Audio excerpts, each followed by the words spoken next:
Dusty roads and bare fields open up to a village in Kerio, Turkana Central. A village that has been home to Musa Lodeya and his family for 7 years, but one which they will have to move out of soon in search of food. In August 2013, an announcement was made by the Kenya Meteorological Department of an impending drought. For people here, the message killed whatever hopes remained that a better season was on the way. Its effect is already being felt. For days now, they have been waiting for the people of the aid, the donors.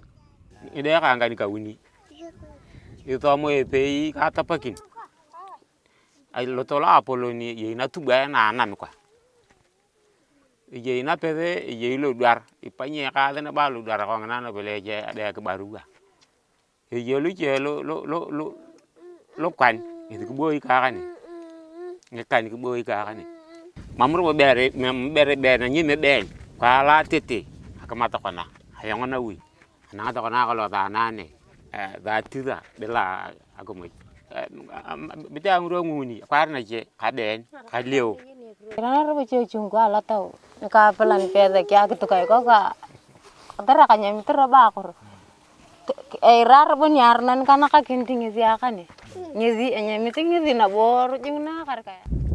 A recent study reveals that the experience of Lodeya's family is the norm in Turkana, where the average family survives on 1 meal a day. The weather patterns are changing. The drought cycles in Kenya have over the years increased in frequency. Their intensity has become more devastating, with each cycle affecting more people each time, leaving them more vulnerable and exposed to other shocks. The repetitive cycle rarely gives the affected time to recover. At the end of the drought, you might get a very wet year, and the wet condition can last for maybe for a year or something like that. And then we are back to normal, where the drought begins to be a problem, and food production is very much disrupted by the drought. Lessons from other countries with more extreme weather reveal that bad weather does not inevitably lead to food insecurity. The people of Kenya and sub-Saharan Africa are most affected by climate change as compared to other regions of the world because of the triple tragedy of bad weather, poor planning, and poverty. Across regions and countries, global hunger index scores vary considerably, with African countries being home to the highest scores. Contrary to popular thinking, countries lying on the Sahara like Algeria, Egypt, and Tunisia have their scores below 5, meaning they are more food secure, yet they are the driest. The index is calculated based on prevalence of underweight in children under 5 child death rate, and proportion of the population that is undernourished. In Kerio, drought has in the last few years led to starvation, loss of livestock, and ultimately loss of human life. Every time a disaster strikes, the government and donors spend billions of shillings on short-term food aid.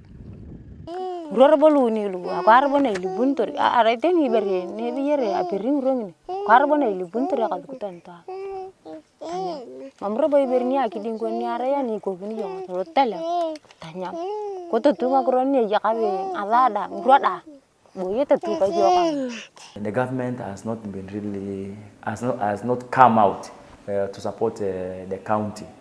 So most of the programs they are being supported by partners.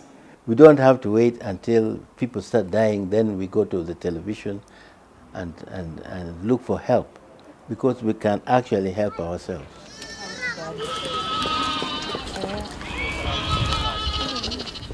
Mary Elim, a mother of 4 children, has been getting her 1 meal each day from donors, a meal which is not always guaranteed. She gave birth 1 week ago, and for 3 days she has not had anything to eat.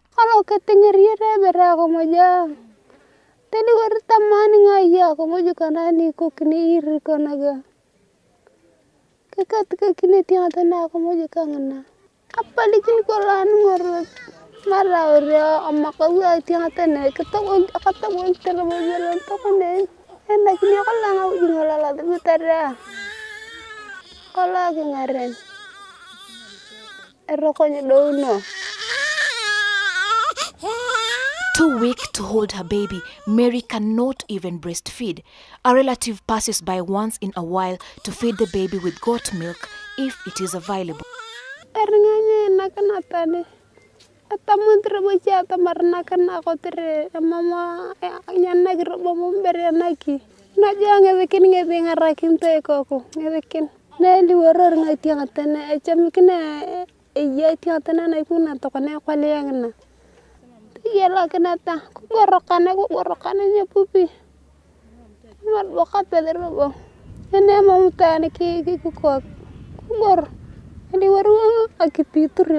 Mary Elim has gone for days without food and the hunger is taking a toll on her. She cannot breastfeed her baby, who she has now left in the hands of a relative who depends on goat milk to feed the baby. This family is a representation of many other families around Kenya who do not know what food security is. Negative health outcomes among children, particularly stunting, are a common result of food insecurity. The possibility of Mary's baby becoming malnourished is very high. Unlike other children who get a proper diet, she may have a compromised immune system, making her more susceptible to infectious diseases. 1 in 2 children under the age of 5 in Turkana County are too short for their age, a ratio way above the national stunting ratio of 1 in 3 children. In 2011-2012, the Horn of Africa was hit by a severe drought. It was classified as the worst in 60 years. Kaikor region in Turkana was among the most affected. Amid long-term integrated food security and livelihood project funded by Kenyans for Kenya was started. The main aim was to provide an alternative livelihood to complement pastoralism, which has been marred by cyclic droughts and characterized by resource-based conflicts and other natural catastrophes such as flash floods, high heat waves and dust storms. 2 years later, what was once dry, barren land is now heavily pregnant with green plantations of maize and sorghum. We came up with what we call drip irrigation technology.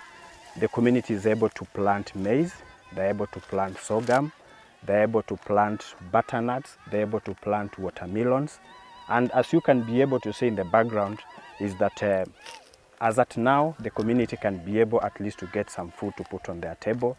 With 125 million shillings, the Kenya Red Cross set up 4 food sites in Kaikor for 1,365 households.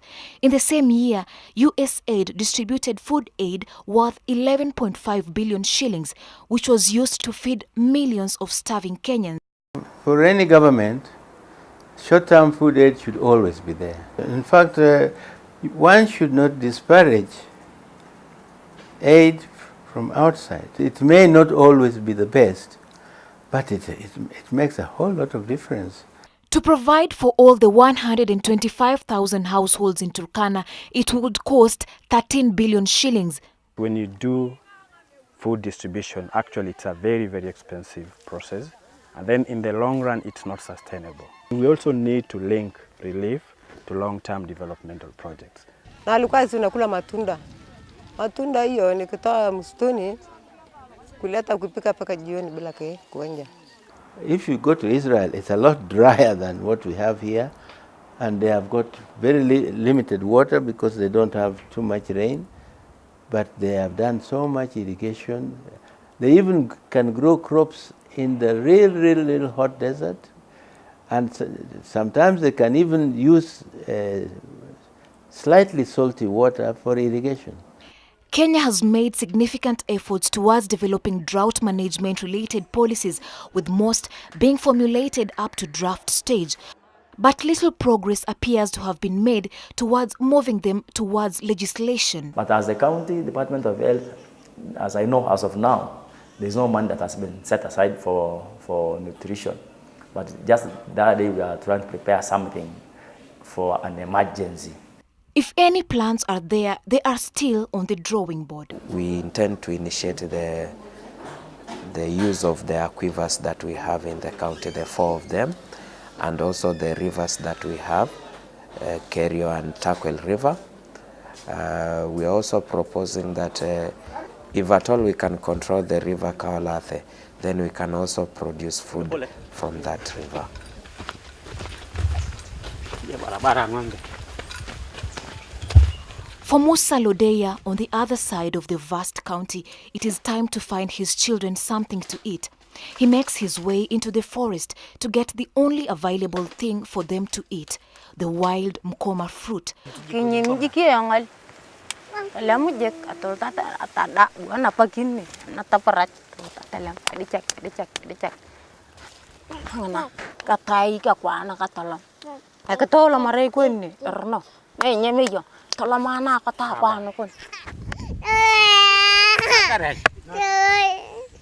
When he comes back home, it is a scramble between his children and the goats. Each wants a piece. A fruit that leaves the children terribly thirsty and wasted.